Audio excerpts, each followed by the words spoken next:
Yeah, I guess James would be the best person to answer that, obviously, because he's the songwriter guy and it's very much his vision. But when I say that, I don't mean he's not one of those guys who has to control everything.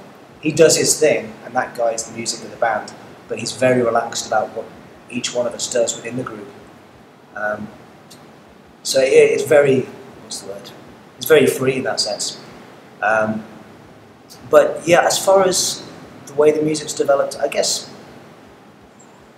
there's just a couple of things he felt ready to tackle with the music this time that maybe weren't touched on with the last record.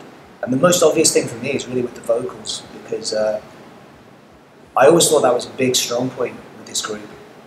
But on the new record, he pushed it so far, working on harmonies and so on. And just the overall vocal performance, I think, is probably the standout thing for me.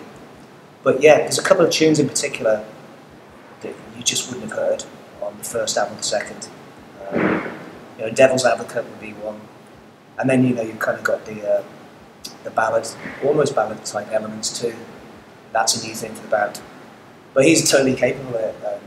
I've heard other stuff that he's done away from the group, which is yet to be released, and it's totally varied. It just reveals a guy that's very steeped in classic old music, I guess.